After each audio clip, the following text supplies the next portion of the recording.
Do you know who you really are?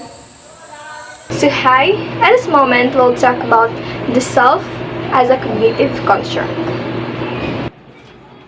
The past reporter already talked about the different perceptions of philosophers towards understanding the self. And at this moment we'll also talk about William James and Carl Rogers. Pero bago natin sisimulan ang pag-aalam sa kanilang teorya, ating munang bubuksan ang ating isip sa mga bagay na ating malalaman sa pagsasaliksik.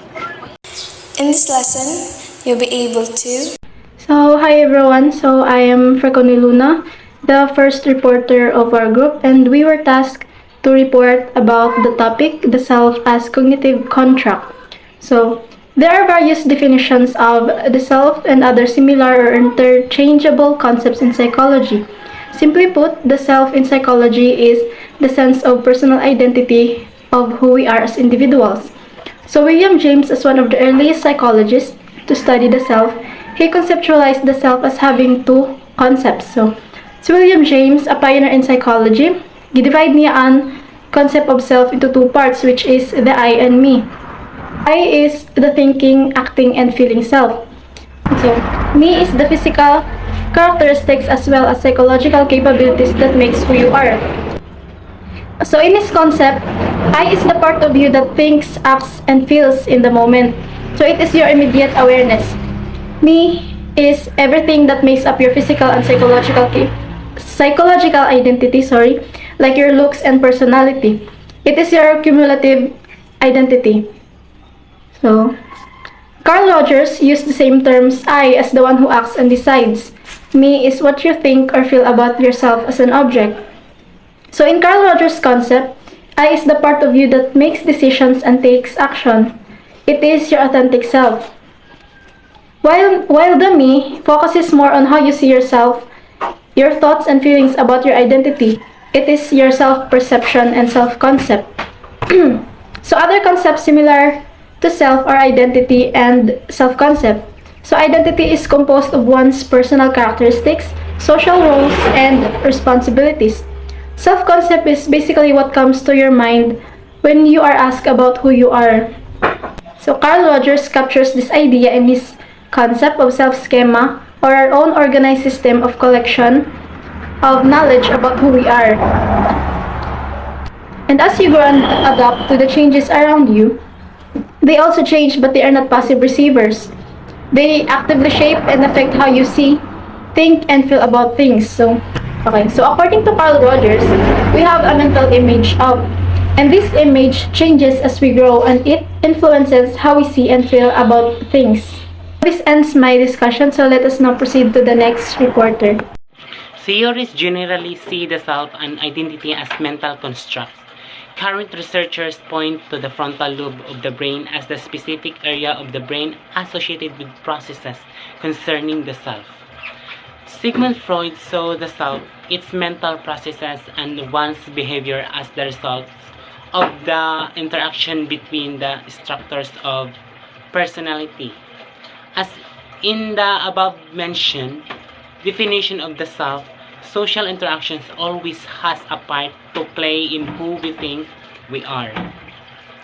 Under the theory of symbolic interactionism, Med argued that the self is created and developed through human interaction.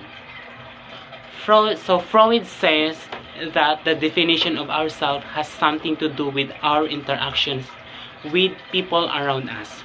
He says that the frontal lobe of the brain, kanang nasa tong bunang nga area, functions as the one associated with the self. Social interactions kibali kay dako siya og contribution sa the way we think, speak, and most importantly to behave. On the other hand, si Med nagsabi nga ang atong self is product siya on how we interact with people around us. So naa siya tulo ka reason ngano ang self kay product of social interaction.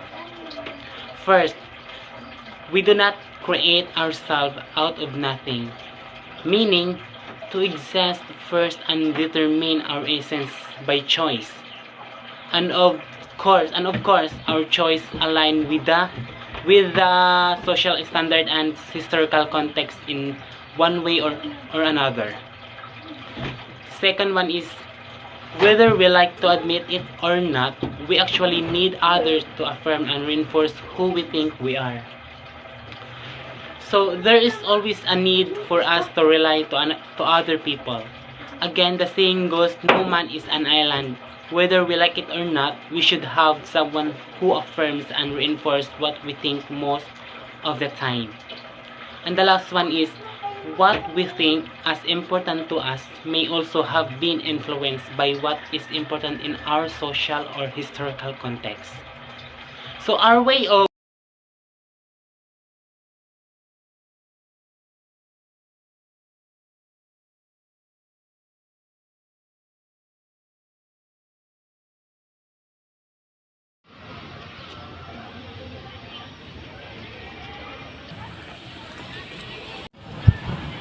Oh my God! Sino siya, ma?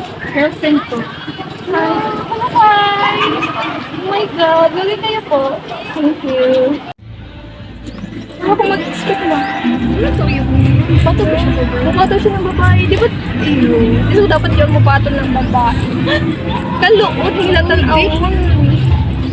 Ako mag-expect na yung ato siya. Social interaction and group affiliation are vital factors in creating our self-concept, especially in the aspect of providing us with our social identity. However, there are times when we are aware of our self-concepts, also called self-awareness. Carver and Shear identified two types of self that we can be aware of: the private self and the public self.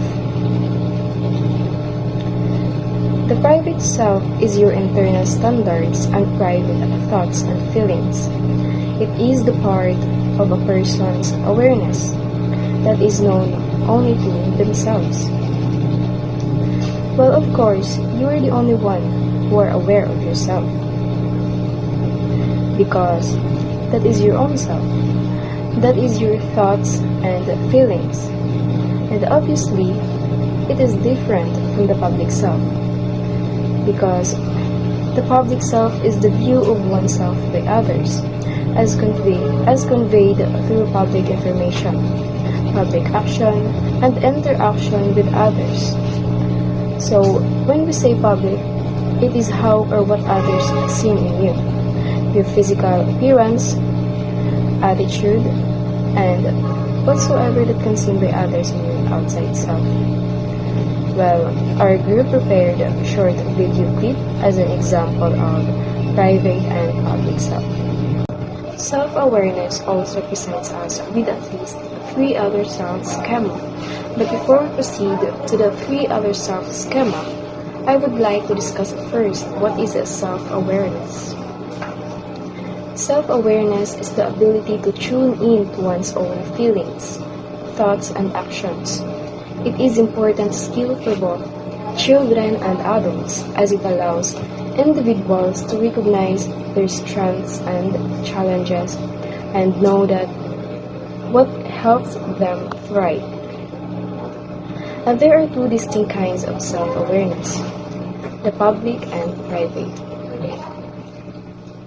Public self-awareness is being aware of how one can appear to others.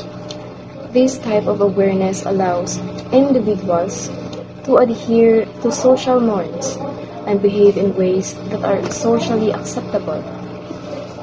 However, there is also the danger of tipping into self-consciousness, where individuals may spend too much time worrying about what others think of them. And private self-awareness is being able to notice and reflect on one's internal state.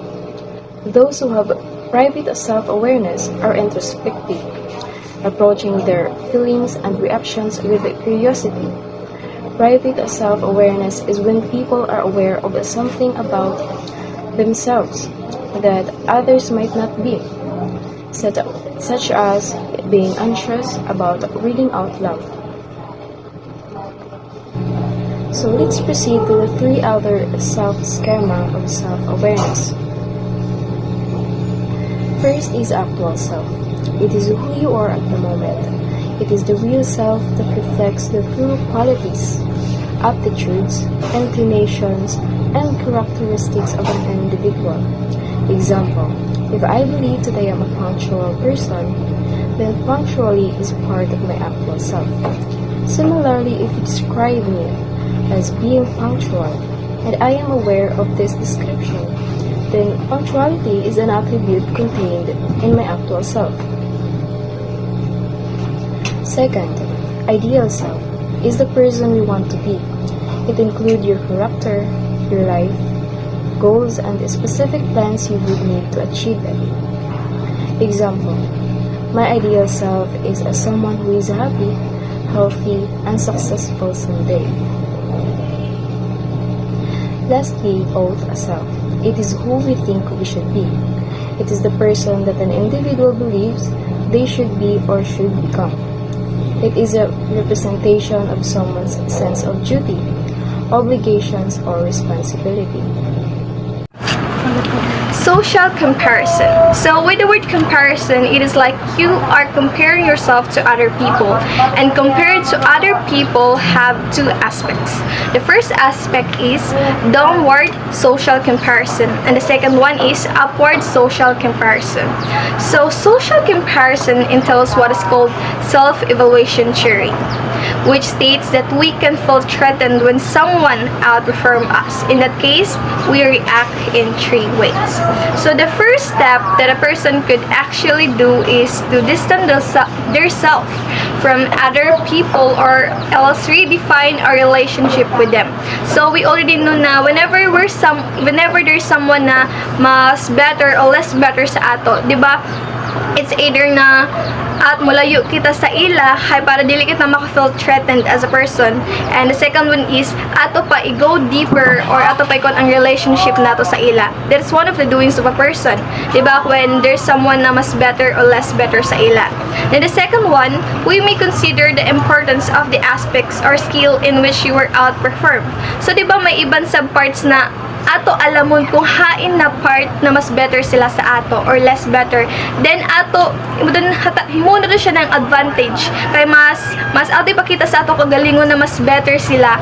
So sa yung ana na part, maghanap kita ng mga ways para mas ma-outperform nato sila sa yaon na mga doings. And the third one, we may also strengthen or resolve to improve that certain aspect of ourselves. So just like what I've said earlier, when there's something na mas better siya na mga doings or something, di ba mas ato bigyan pansin yaon na butang para mas ma-improve kita. That's one of the advantage or a great advantage when maka-feel kita ng threatened toward that person. So however, that case can also be lead into narcissism. Do you already know what is narcissism? It is something like do you want to be the center of everything. Gusto nimo ang tanan attention or whatsoever is yaon sa imo. So that happened to be narcissism.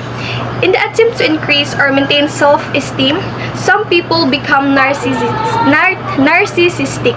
So pag ang person is kuan like, di ba, when you feel like you're outperformed or something, di ba mas gusto nimo makuha ang atensyon ng tanan sa imo, especially if, like, give me an example, like you're the valedictorian, then out of nowhere there's someone na may transfer sa iyo school, then to the past decade, to the past years, ikaw the maintain centered sa tanan, then may saka person na mas better sa imo, di ba maka-feel threatened ka?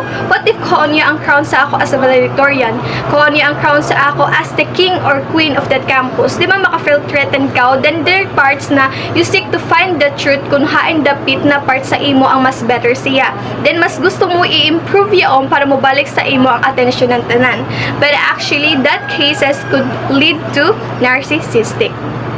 So, narcissism is a trait characterized by overly high self-esteem, self-admiration, and self-centeredness. So, yun ba ng mga part can be considered as mental health illness. na dili siya healthy sa ato mental aspect. Then sometimes there is a thin line between high self-esteem and narcissism. And there is a lot of tests and measurements for self-esteem, but the issue is that the result can be affected by the desire of the person to portray yourself in a positive or advantageous way.